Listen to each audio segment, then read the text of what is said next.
Today we are visiting the Ernest Hemingway birthplace and museum. It's a stunning Victorian house and it's located in Oak Park, a beautiful suburb of Chicago, Illinois.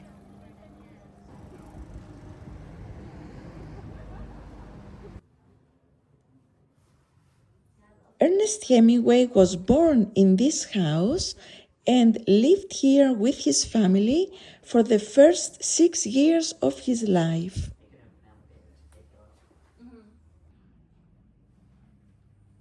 The lady who gives us a tour in this video is just amazing. So if you are interested in finding out the untold story of the fascinating life of Ernest Hemingway, stick around.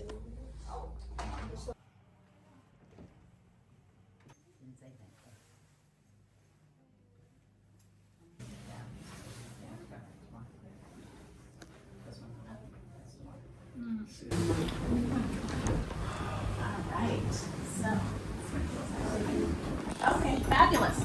I consider this tour the untold story of Ernest Hemingway. And the reason I do that is because Hemingway never talked about his childhood very much. And when he did, he often lied. So he would tell people that this house had been turned into a hot dog stand. He liked to tell people he grew up poor. So I'll give you a moment to look around and see what you think of that assessment.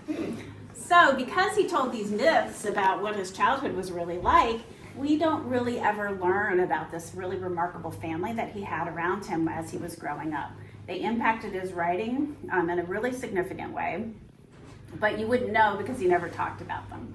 I'm very confident if you read Hemingway after you do this tour, you will see his family in his writing and all the influences that they brought to bear. So that's what we're going to explore in the next hour. Do you have if anybody has any particular questions about Hemingway or things you're really coming into the tour wanting to know about? Does anybody have anything they want to make sure that I cover in the tour? All right. How old was he when he left this house? He was born in this house and he left this house when he was 6, so we'll jump into that pretty quick here.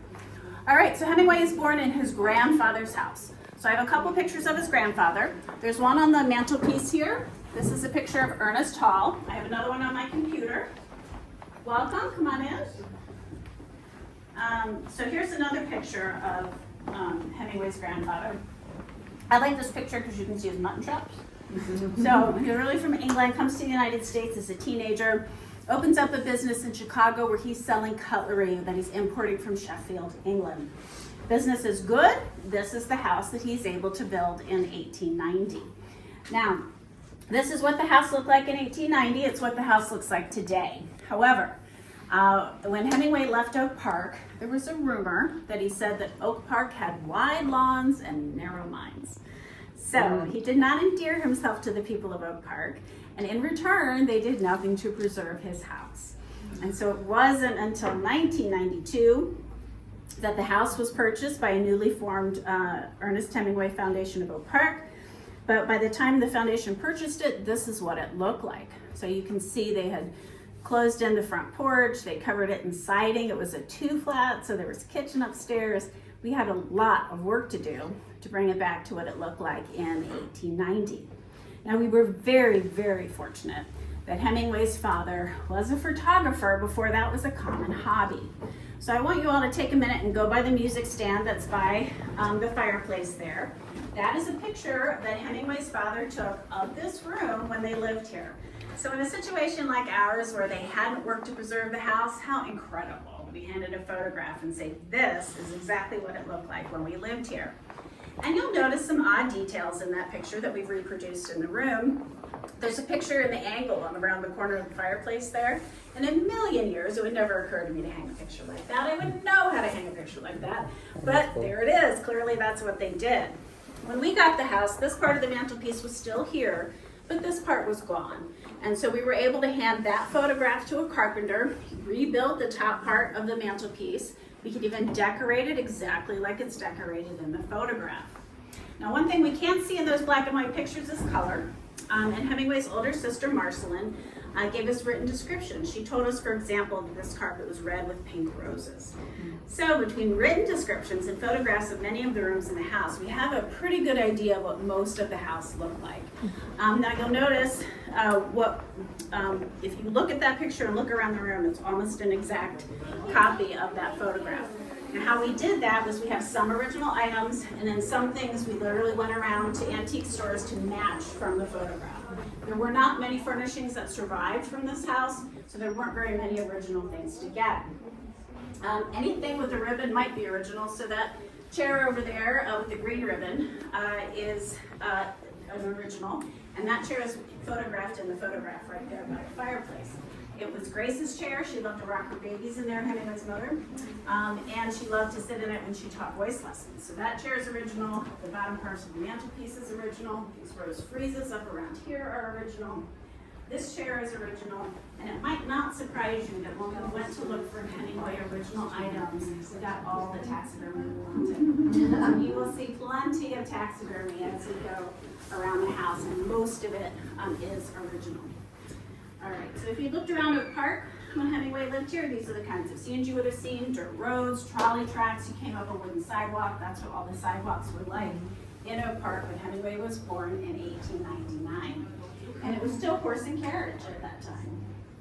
We have school groups that come through, and one of the things that I try to emphasize to them when I show them this picture is that when Hemingway was born, the mail was delivered by horse and carriage, but by the time he was in 5th grade, like they were, my 5th graders I was dealing with, the town had a mail truck. And I'm trying to sort of demonstrate to the children how he's really born in that cusp of modernity, and that really shapes his upbringing quite a bit. The telephone, the car, all of this is all coming in all at the same time. All right, so let's talk about who lives in this house. We have Ernest Hall, who's on the photograph on the right there. His wife is Caroline, so those two are married. And this picture on the angle here is their daughter, Grace. Grace is Hemingway's mother. So Hemingway's mother moves here when she's a teenager. Hemingway's father was born in Oak Park when it was a prairie outpost. His house was kitty corner to this house, not standing any longer, but that's where it was. So they were neighbors, they kind of knew each other, but it was really a sad event that brought them together. Caroline developed cancer. Not much they could do for her in 1895. Turned out one of the Hemingway boys across the street had just graduated from medical school. So he's assigned to come over and care for Caroline. As he's caring for Caroline over many months, he really gets to know the daughter, Grace. They talk about sitting on the red settee in this room and talking about their favorite books. She was, after all, Victorian, right? So in Hemingway's mind, that's as stodgy as it gets. But if you consider her in her context, I think she was really quite progressive. In 1895, she had her own business. This was not common for middle-class women. There were usually not very many ways middle-class women could make money. She owned her own music studio. She was a paid soloist. She was paid to lead various choirs around the Chicago area. She was doing quite well for herself. In fact, when she married Dr. Ed in 1896, she was making more money than he was. So that's almost unheard of for 1896. All right, so this is what the family looked like when they lived here. You've got Dr. Ed, you have Grace, the oldest child is Marceline, and then here's little Ernie with his Dutch boy haircut, and two younger sisters are on the laps. So when Ernie is 6 years old, the grandfather that he was named after dies, and the family moves to another house in town about 4 blocks from here. That house was designed by Grace. It's still standing. It's not a museum, but they're used to people staring, so you can go by and see there's a little plaque out front. If you want directions to that house, they're actually on the back of our front door, so you can look at those right as you head out of the house. Now, I can show you a picture of the house that Grace designed. This is what it looked like at the time they lived there. So the front door is actually here. When you walked in, it had an exam room for Dr. Ed on the left, a waiting room on the right. Today it's owned by a chiropractor. She uses it exactly the same way. This part here was her music studio. That part was built on a concrete slab. It's no longer standing, but I can show you what it looked like on the inside because it has some interesting artifacts. Small room, but it has a lot of functions. It's a place where the family can play games and read books, but it also serves as what I'll call the man cave. So it's a place where the men retire if there's any smoking or drinking. Now, this might be the most surprising thing I tell you in the tour, and that is that the Hemingway side of the family didn't drink alcohol at all. So, when Dr. Ed moves into this house, they have to decide how they're going to deal with tobacco and alcohol because it is absolutely forbidden in the house across the street. And so the decision's made, if there's any smoking or drinking, it has to be done in this room with the doors closed, away from the eyes of the women and children. So you can imagine Hemingway's ancestors are probably rolling over in their graves to know that now when we say the name Hemingway, one of the first things we all think about is drinking, right? They would not be happy about that at all. Now, what Hemingway gets from his father's side of the family is this very educated family. So his mother is a hero to me, Dr. Ed's mother. She graduates from college in 1867. That lady started college when Abraham Lincoln was president. That's remarkable. So she has 6 kids across the street and all of them go to college. So Hemingway has these aunts, uncles, grandparents that are all far more educated than the average American. They live right across the street. They're in and out of each other's houses day and night. And the town was founded by a group of Protestants descended from the Puritans, so really high value in education. So the town has a fabulous library.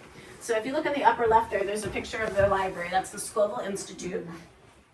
And it had 2,000 volumes. So for the turn of that century, 2,000 volumes for a Midwest library was pretty good because these screech owls are making a terrible noise and they're keeping her awake. So what does her new husband do? The chivalrous thing. He goes out, shoots them out of a tree, stuffs them, and presents them back to her as a romantic reminder of their honeymoon. So there you go, guys, Valentine's ideas. Upstairs where Hemingway was born, but I like to think of this room as where Hemingway, the storyteller, was born. And the reason I say that is because there's an insight that his older sister Marceline gives us into what their morning routines were like.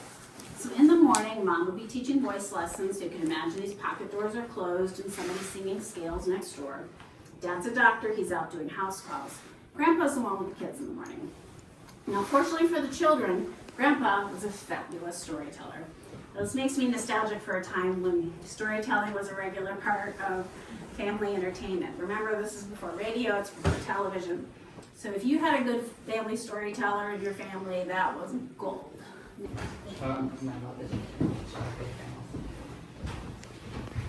All right, so this is one of the more conspicuously Victorian rooms because you've got a cold burning stove in here and an ice box over here in the corner. The sign in the window was for the iceman. So if you wanted 50 pounds of ice, you put 50 on the top. If you wanted 25 pounds of ice, you put 25 on the top. And back then you would count on Lake Michigan and Chicago freezing every winter. And so they would cut big blocks of ice and store them underground so that they could use those in their ice boxes. And then of course you have a cold burning stove. So any indoor running water is a luxury, I forget that. But it is, so next time you wash your hands, give it a thought. But that's not what I love most about this sink. This is what I love most about this sink. Mm-hmm. Isn't that the most practical thing you've ever seen? I want one in my kitchen. We don't have these anymore. Yeah, so you can sit there and peel potatoes, wash dishes. We need it for the American kitchen for sure. The modern kitchen, I guess I should say. All right, so when Grace, Hemingway's mother, was being raised in this house, her mother, Caroline, told her, don't learn to be in the kitchen because if you do, you'll never get out. So that would have been progressive to say to your daughter in 1950, let alone in 1880, right? So it's very early on that Caroline is saying this to her. Now, Caroline was a very accomplished musician in her own right. She knew that Grace was very talented. She knew that she could either run a music studio or she could be a paid professional singer. But either way, she had an opportunity to make money, which again was rare for middle-class women. So Grace is really raised with the expectation that she will have a life bigger than the domestic sphere. Now, I think this really has an impact on Hemingway because the kids are very aware that their mother was not like the other mothers in town. She had money and she made decisions and she didn't do all the housework. And so they would ask her about it and she'd simply explain, you know, I am fortunate that I have a way to make money. I have a job and so I can hire servants. I don't need to do that work myself. So the way this sort of backfires is that Hemingway's father has mental health issues himself, and we'll talk about that more when we get upstairs. But in 1928, he takes his life. And when he takes his life, Hemingway turns on his mother and he says, that his mother henpecked his father to suicide. It's a really pretty cruel thing to say. So it's a pretty difficult dynamic to sort of sort out in the rearview mirror, because we're left with what I would call the problem of the difficult woman, right? So was she difficult because she just wasn't traditional, you know, or was there something uniquely about her that made, you know, the house particularly uncomfortable? And we'll talk about that more when we get upstairs. I do know, I've traveled to archives all over the United States, and I've read letters between them. They're always supportive and loving letters between them. So, you know, it's a challenge to figure out exactly how to interpret some of Hemingway's thoughts about that. So, we'll talk about that more when we get upstairs. So the year that Hemingway is born, the family buys property up in Michigan and they build a cabin. The cabin's the opposite of this house. It has no electricity, no telephone, no running water, no grocery store. So they're living off the land. So there's a picture on the icebox there. You can take that down and pass it around. It's a picture of Grace with the three oldest kids. And Marcelin's on the right and Ernie's on the left. And Grace is caught a large fish out of Lake Walloon up in Michigan. And so this is how Hemingway spent every single summer of his childhood, living in the woods, hunting and fishing, washing their clothes in Walloon Lake, cooking over a primitive stove in the cabin. Now we know that these summers had a huge impact on Hemingway, because when he first starts writing fiction, he's living in Paris, but he's writing about his summers in northern Michigan. And these stories have a main character called Nick Adams. And Nick is roughly biographical of Hemingway. He has a dad who's a doctor. They spent a lot of time in northern Michigan. They have a lot of interesting encounters with Native Americans. So Hemingway, like all writers, was very pulled from his real life experience in what he wrote. But Hemingway did this to an extent that sometimes got him in trouble. As a later writer of novels, he would often portray his friends in his novels. And he would veil them so thinly that they immediately recognized themselves. And some of the portrayals were not flattering. So he would lose friends over this. Now, Hemingway, when he's writing the Nick Adams stories, has parental figures in there. Guess what? The portrayals are not always flattering. So I think, by and large, Hemingway scholarship over time has tended to assume that his portrayals of his parents in those stories are his parents. Candidly, I think as more women have gotten into Hemingway scholarship, I think there's been a little bit of a reevaluation of some of that. Again, I think maybe being a little more sympathetic to her perspective and her side of things, but you know, also recognizing that, for example, when I started working here, my daughter was 14 years old. If she had written my biography at that point, it would not have been pretty. So we also want to allow some, you know, just room there for, you know, children not always seeing their parents in the most favorable light. All right, so Hemingway was a modern writer, but he's born in the Victorian age. He's born in a Victorian house. And in Victorian houses, the class system is built into the house. So you have two sets of stairs. The set in the front is generally very gently sloped, is often carpeted. This set in the back is very steep. It's for the servants, and it's almost like climbing a ladder. So we're going to go up to the servants' room next.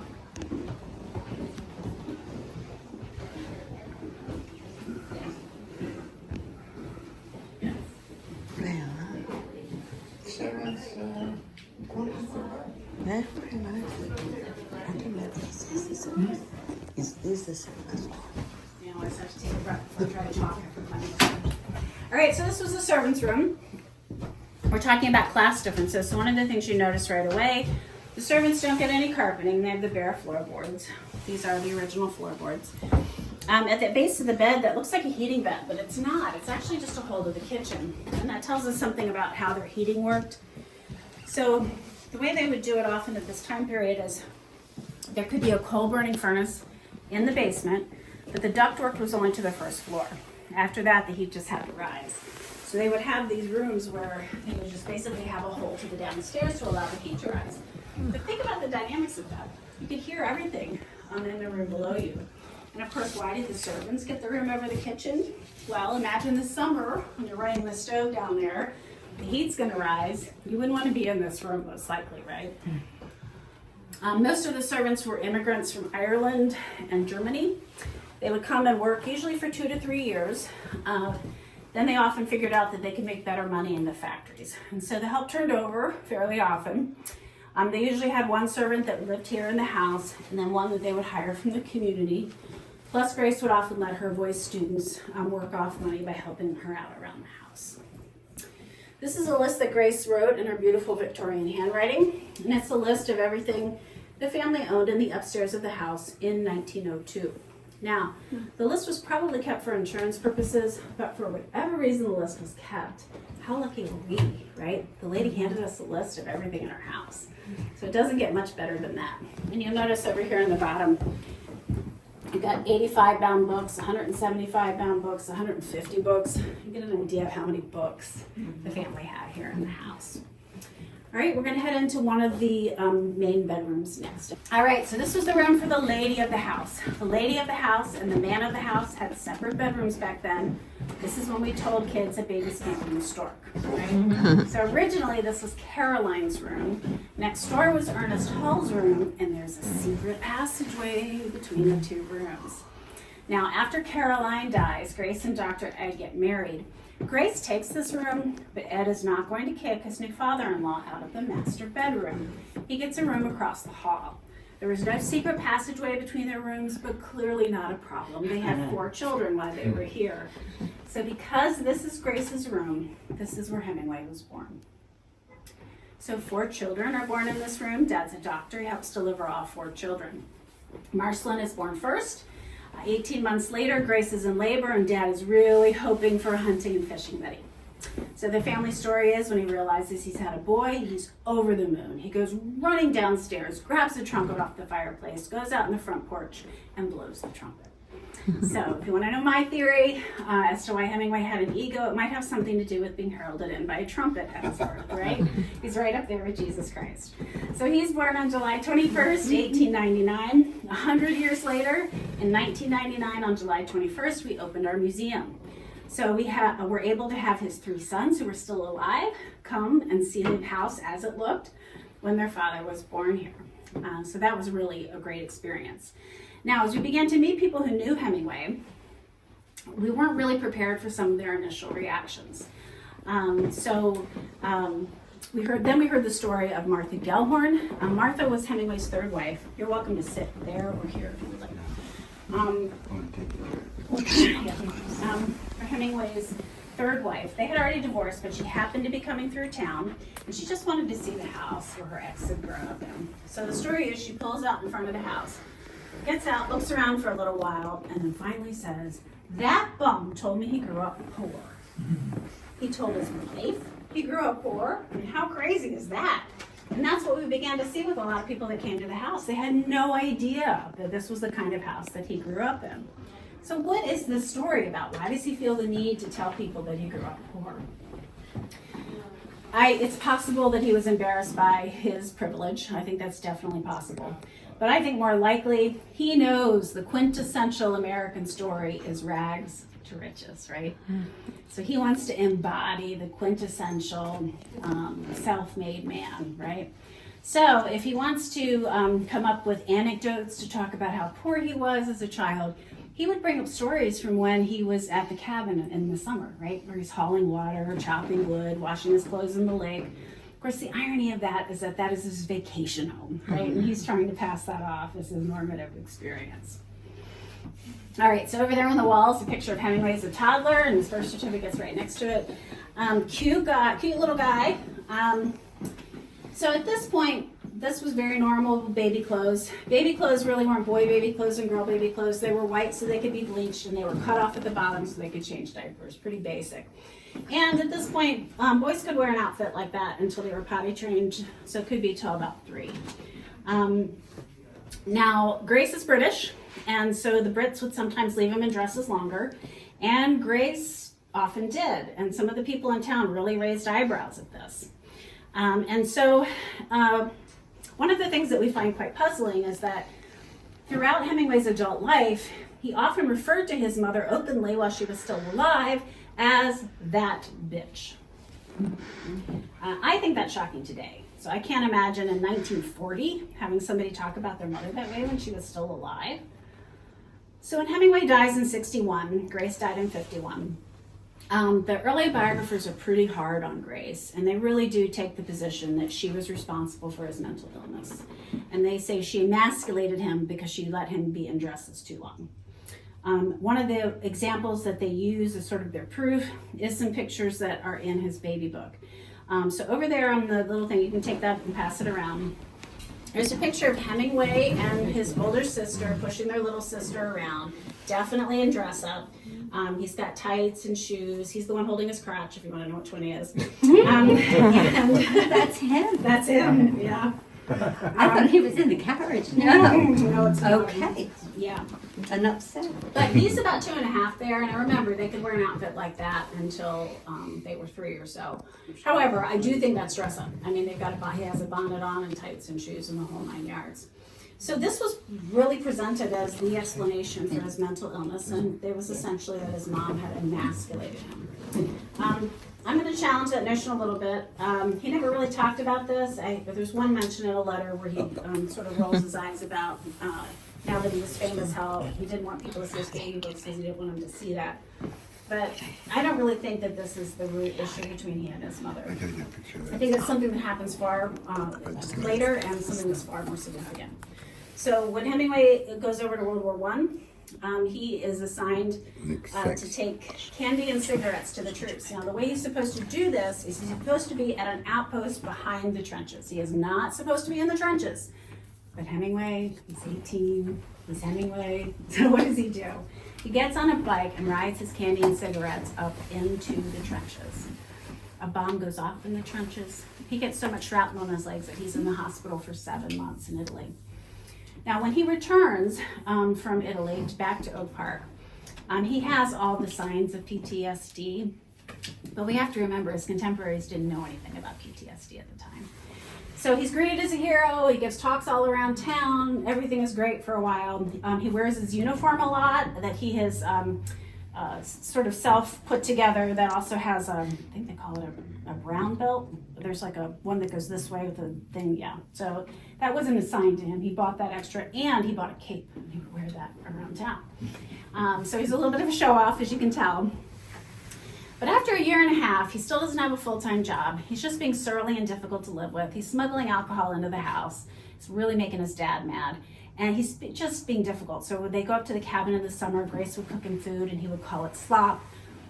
Finally, they said, if you're going to be this charming, you can go do that somewhere else. And they kicked him out.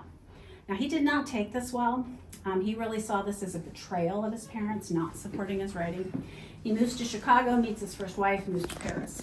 Now, the first 2 books that he publishes in the United States are In Our Time, which I recommend if you haven't read it, and The Sun Also Rises. Now, Hemingway's a smart man. He knows that his parents are not going to like his books because in these books, he's discussing things he has never heard come out of his parents' mouths, right? He's talking about sex. He uses swear words. He's talking about venereal disease. His parents have never talked about those things openly. They're not going to tolerate reading about it, so he does everything he can to keep them away from his parents. But eventually, Dad's resourceful. He gets copies. When his parents read those first 2 books, they are humiliated. They thought they had raised this good Christian boy in good Christian Oak Park, and what he was writing on their minds was not Christian. His dad's so horrified, he packs the books back up, ships them back to Paris, pays to ship them back to Paris, and Grace wants to hold on to one, and he says, no, I will not tolerate that filth in my house. Grace is the one that writes the letter to Ernie, and she treats him like a prodigal son. And she says to him, I know that you got good reviews, but it's a dubious honor to produce one of the filthiest books of the year. And if I had read a book by any other writer with such terrible words in it, I would have pitched it in the fire. Yikes. Thanks, Mom, right? I think this is far more likely the real issue that he had with his mother, right? I won't say that the whole literary world stood up and cheered when Hemingway wrote his books, but I would say probably half the literary world did. And Mom's mad at him because he's writing about sex, right? So one of the things the children said about Hemingway is that Hemingway and his mother were very alike in personality. So this may explain some things too. They both chiefly identify as artists, but think about it, they have completely different definitions of art. She's a Victorian. She wants to reflect the divine, exalt everything that's noble. How does he define art? He says, I want to write one true sentence. Those are very different ideas of art. In fact, I would say they're antagonistic, really. I mean, he looks at his mother and says, "You told me the world was roses. I went to World War I. You lied." She'll look at him and say, "I can tell you're talented, but you're writing smut." And these two personalities will just be at complete loggerheads. So unfortunately, when Hemingway's father takes his life in 1928, Hemingway returns to Oak Park at that point and then never comes back to Oak Park again. So we'll talk more about his father in his father's room. But do you have other questions? All right. I think I read somewhere that he found a man in love during the World War He I, did? the nurse and then she broke up the engagement and that broke him, so he was broken physically and mentally. Yes, So I was think that that's really true. a Yeah. big part? He had a nurse that was about 8 years older than he was. He fell in love with the nurse, wanted to marry her, so he came home first to get a job. She was supposed to follow, and then she writes him what we would call the Dear John letter. Now, it's interesting, our archive is the one that has the Dear John letter, so that's an archive at the Oak Park Public Library. So again, this example of Hemingway using his real life, Farewell to Arms is roughly based on his relationship with her. However, if you read Farewell to Arms, it does not end well for her, and so I think that's his little revenge to take care of it that way, yeah. All right, we're gonna take the walk of sin and head into the next room. Nice.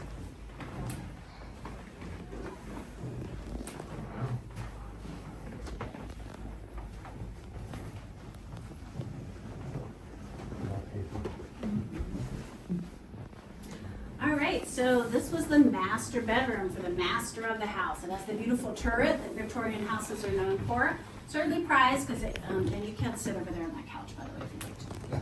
Yeah, go for it if you want to. So prized because it could bring light from all directions, but I would think before air conditioning, it might have been even more prized for the fact that you could catch a breeze from 4 different angles in this room, right? That would have been pretty important. So this was Grandpa's room from the time the house was built in 1890 until Grandpa died in 1905. My favorite picture in the house is on the wall over there. It's a picture of Grandpa with the 3 oldest grandkids. So that's Marceline on the right, Ernie's on the left, looking very cocky for a 3-year-old boy. I don't know where that much attitude comes from, but it might be having something to do with the fact that he is holding a gun. So all Hemingway children started to learn to shoot when they were 3 years old. Wow. Now, Dad would not have seen this as teaching them a sport. His father grew up rather poor. He often went out in the prairie to find dinner, and he wanted to be sure his kids knew how to do that too. So the girls and the boys were all handy with a gun. The other thing I love about this picture is it's taken about 1903. Pictures from that time period are usually very stiff. There's just nothing stiff about this picture. You can sense the rapport between Grandpa and the grandkids. I think Grandpa's passing was probably traumatic for the children. And the reason I say that is just because of what we know of the facts of how the event unfolded. Grandpa had gone to visit his son in California. He developed the flu, which turned into kidney disease. By the time he returns home, he is deathly ill. He only lives a few more weeks. He dies here in this room. And then the family finds out when the will is read that upon his death, the house must be sold. So the kids lose Grandpa and the house at the same time. Now, I don't think he intended to do this to Grace. I think they were already in heavy discussions about it. The house she was going to build that had a music studio and an exam room for Dr. Ed. And he died rather suddenly. I don't think it was expected. But this leaves the family in a difficult position. It's May, they're getting ready to go up to the cabin for the summer. So they do that, but when the kids return at the end of the summer, their house has been sold and Grandpa's not here to greet them. So I think that was probably pretty hard on the kids. If you look on the mantle over there, the smallest frame is Ernest Hall's business card. Their business cards were that big. So imagine how big your wallet has to be if your business cards were that big. And you'll notice an address on Lake Street. It took us a while to figure this out, but both grandfathers, the Hall grandfather and the Hemingway grandfather, had businesses that were burned in the Chicago fire in 1871. So that may explain why we have such detailed inventories in the house, right? This is a family that was affected by the Chicago fire. All right, we're going to go into Dr. Ed's room next. There's a picture of Dr. Ed as you go in. Yeah, have it all the way in by the windows, go around. Yes. Yeah, it was sold to another family, lots of families owned it before we bought it.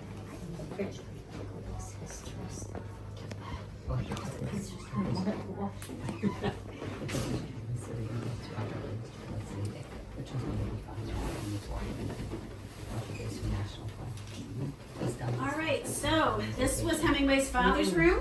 We had a photograph of it. We were surprised to see a crib in here. That was not typical for a Victorian man. However, his children tell us that sometimes if a baby was sick, he might actually bring the baby home to watch the baby. There was no hospital in town when he first starts practicing medicine.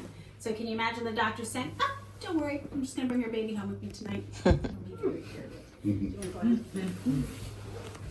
All right, so I'd like to focus in here on Dr. Ed's love of science and nature and the impact that had on Hemingway as an artist. So all Victorians like to bring nature inside. It was a backlash to industrialization. But Dr. Ed is a naturalist, so he's collecting specimens. So he's taking this whole collecting nature thing to a whole other nerdy level.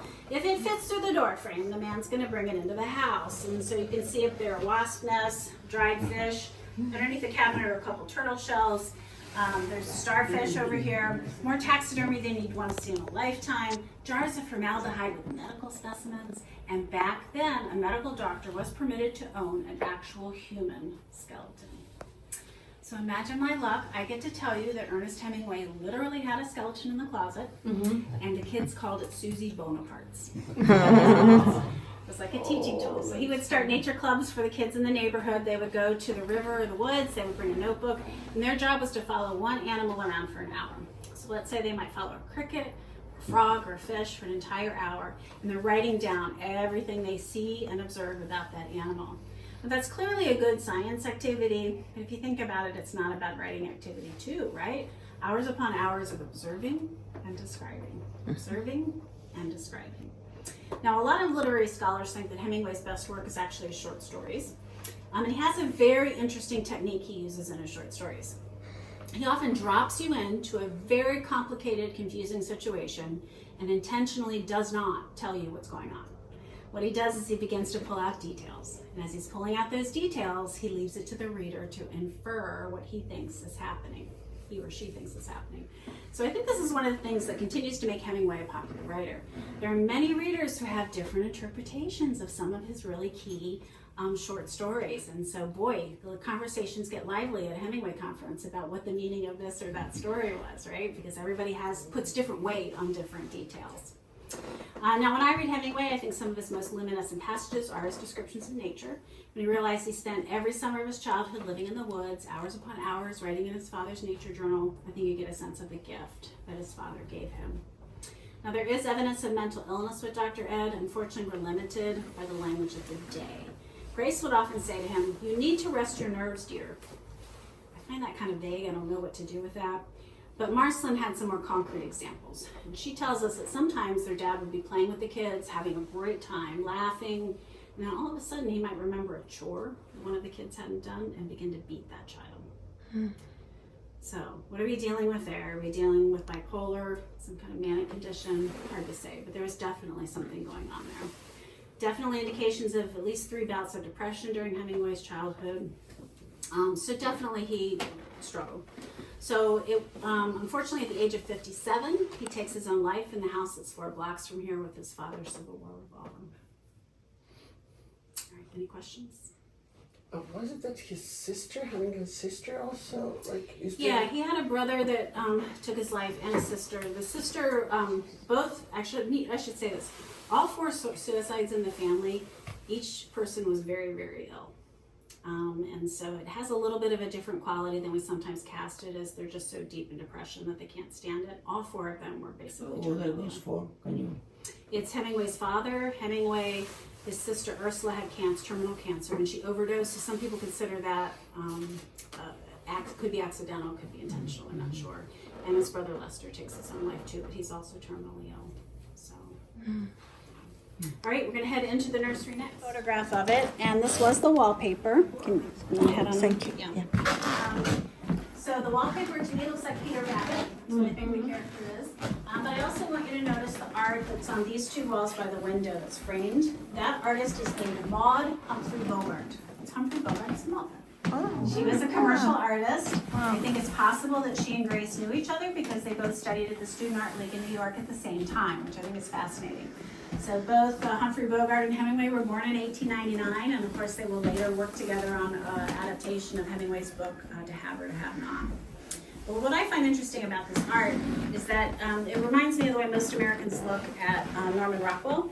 So it's kind of retro, nostalgic. But I want you to notice that Grace's frame of reference for nostalgia is the Victorian age, right? So you've got boys and girls all in dresses. I think it really reflects her very romantic view of childhood, her very romantic view of life. On the dresser there in the gray frame is a picture of something Hemingway wrote that's also in our archives when he was in high school. And it strikes you as an assignment where the teacher says, tell me about yourself. So he talks about his favorite things. He says his favorite classes are zoology, chemistry, and English. He talks about his favorite hobbies, and he mentions boxing, which I'm going to come back to. And then the very last line says, I intend to travel and write. So boy, does he do that. He graduates in 1917. He very much wants to participate in World War I. But he has two problems. He's not 18, and America is not officially in the war. So what he does initially is he gets a job in Kansas City as a reporter right off the high school graduation stage. And then after he turns 18, he begins the process of applying to go overseas as an ambulance driver. All right, we're going to move on. We got 2 more stops.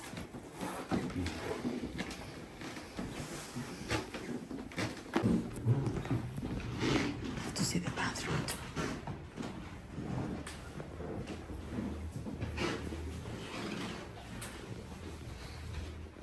Caroline's younger brother, Uncle Tiley.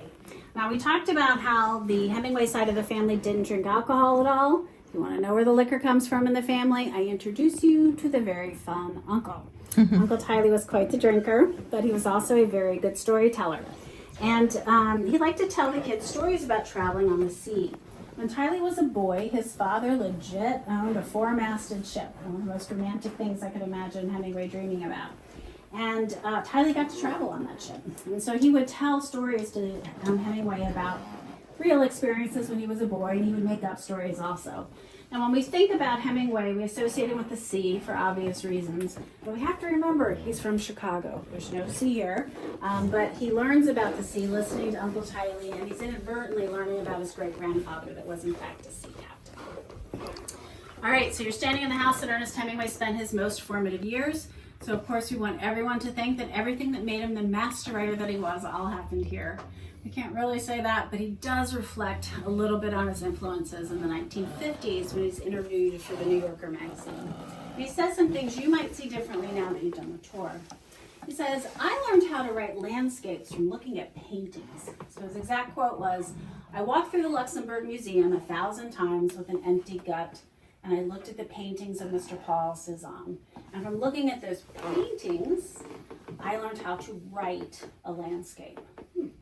Says something similar about music. He says, in the beginning of Farewell to Arms, I use the word and consciously, the way Johann Sebastian Bach uses a note in music when he's emitting a counterpoint. All right, so I'm going to make a couple observations about those quotes. The first is probably the most obvious, and then of course he never credits his parents with any influences, right? Where did he learn to write about landscapes? Had nothing to do with all those summers in the woods and hours upon hours writing in his father's nature journal, nor his mother teaching him about music or painting. But I think the problem was actually deeper than that. He had an unfortunate quality, if I were to put it as euphemistically and nicely as I could, of not being able to appreciate his helpers. So when he gets to Paris, one of the very first things he's working on is The Sun Also Rises. Now the short stories were easier for him, but he needs to write a major novel to really get noticed. So he's working on The Sun Also Rises, and he's having trouble with it. F. Scott Fitzgerald is the one that comes alongside him and suggests that he chops off the first 30 pages and restructure the book. He does that. When the book comes out, that is the book that puts Hemingway on the map. He is a celebrity after The Sun Also Rises comes out. Does he ever acknowledge F. Scott Fitzgerald's help in this endeavor at all? No. And if you read A Movable Feast, which is Hemingway's supposedly nonfiction description of his time in Paris, he kind of mocks F. Scott Fitzgerald in that book, I think. And that also was a tendency of what he would do. It was sort of like if he had ever felt inferior to somebody, he needed to later prove that he was now superior to them in some way. So unfortunately, there's several examples of that in his life. The other point I'll make about those two quotes is that he had an amazing way to market himself, if you think about it. So here he is talking about his craft, and he mentions Bach, put me right up there with Bach and Cézanne, right? So you could see that as marketing, you could see it as narcissism, you get to decide. But I think we have to acknowledge that it worked, because you can go to any country in the world, say the name Hemingway, they'll know who you're talking about. There's very few people you can say that about. So really, at some level, it absolutely worked. All right, so he will marry Hadley Richardson, they live in Paris. Pauline Pfeiffer, they live in Key West. Martha Gellhorn, they live in Cuba. And Mary Welch, they live in Ketchum, Idaho. So he's living in Ketchum, Idaho when he takes his life in 1961. A couple of things I'll say about that. He certainly would consider a genetic component, given the fact that his father took his life. Something that comes to us more recently, though, comes to us from the world of American football. And that is the impact of traumatic brain injuries. Excuse me, allergies. So he loved to box. He would get concussions boxing. He was severely concussed in his war injury. He had 2 very serious car accidents. He had a freak accident in his apartment in Paris where he accidentally pulls a skylight down onto his head. This creates a big egg on his forehead that he will carry with him for the rest of his life. When you're downstairs behind our greeter's desk, we have a picture of the mature Hemingway. You can still see the knot on there. And then he has the bizarre experience of being in 2 plane crashes a day apart. Wow. Who does that even happen to? Oh other my than Ernest gosh. Hemingway, right? So he's on safari with his 4th wife. They're in a prop plane that hits a bird. The plane goes down. They can't buy the plane until somebody finds them, takes them to a nearby village. There's another plane in that village, but it's kind of old, and Hemingway has a lot of stuff, so they load it up. When the plane goes to take off, it's too heavy. The plane catches on fire. So his wife is tiny, the pilot's tiny. They crawl out the window of this tiny little prop plane. Hemingway's a big man. He can't fit out the window. The door is jammed. His hands are burned. So what does he do? He uses his head as a battering ram. Literally cracks his skull, and it takes several days for him to get proper medical attention. So I think more and more scholars have really been looking at his head injuries as being a really significant role in his unraveling at the end of his life. However, we are talking about Hemingway, so it's not one thing. We barely talked about his drinking. And of course, if you have a traumatic brain injury, drinking is one of the worst things you can do. And of course, he drank heavily later in life. And then the last thing I'll mention is his wife Mary does the most loving thing she can do for her husband in 1960 because he's acting very depressed. She takes him to the famous hospital, the Mayo Clinic. But what are they doing at the Mayo Clinic in 1960 for depression? Shockwave. Shock. He gets electric shock treatments. So I've given this to a neurologist. They assure me that electric shock treatments did help some people. But in Hemingway's case, he'd had all of these other head injuries before he ever had electric shock treatments. So the only thing that happens for him is that he loses his short-term memory. When he loses his short-term memory, he can no longer hunt, but more importantly, he can no longer write. The Hemingway side of the family's on the right side of the wall. The Hall side of the family's on the left side of the wall. So there's a picture of Grandpa Hall up here with his mutton chops. You also see a smaller version of the portrait we saw in Grace's music studio of her great-grandfather that was a musician in England, and then his father, who was a doctor of music at Oxford. Now, the doctor of music at Oxford is Dr. Edward Miller. Hemingway's middle name, Miller. There is a picture here also of Dr. Ed's mother, the rock star that graduates from college in 1867. Cross me just a little bit that her attribution here is Mrs. A.T. Hemingway, hostess. Really one of the most educated women in town. This is the wedding for Dr. Ed and Grace. You can see the house. They're standing next to the house we're in right now, part of the wraparound porch there. And in the center, you want to take a minute to look at this family crest. Grace's side of the family was British. She often described their family as an English family. I'm not sure I even totally comprehend exactly what that meant. But so English people have family crests. I don't think you usually get to design your own. Doesn't bother Grace. So she's got the Hemingways and she's got the Halls, 2 H's. So when you get close, you'll see that it looks as if 2 H's are shaking hands in the middle. Either shaking hands or holding hands. Then there's a sun at the top for warmth, she said, and the lily at the bottom was for purity. So she had this on all their stationery. She had it in stained glass in the house that's 4 blocks from here. So we started at the beginning talking about how Ernest Hall was originally from England. He chose an English architectural style. His wife decorated the entire house with the theme of the English rose. And I argue that even their beloved dog Tassel, which you'll see a picture of over here, was English because he was a Yorkshire Terrier. All right, so that is our tour. We thank you so much for your support today. Now that you're family, you can go down the family stairs. But take your time if you want to look at the pictures here, and if you have questions, I'm happy to answer those. Detroit. Where are you from? Are you from? From Minnesota. That's right, Minnesota. Yeah. Yeah. So born in 1892 and built the Victorian. Is that right? What part of Virginia? He was born on the border You were. of Virginia. So his family kind of went back and forth depending on where the jobs were. I spent my time, military time. And that's where I grew up. I grew up in the outskirts of between Baltimore and Washington. Okay. Yeah, you're great though. Thank you. Thank you. I'm so glad you came. Been publishing for 20 years. Was that right? Yeah. Yeah. It's in publishing. For instance, Victorian era. Yeah. Yeah. I have kept reading books. Yeah.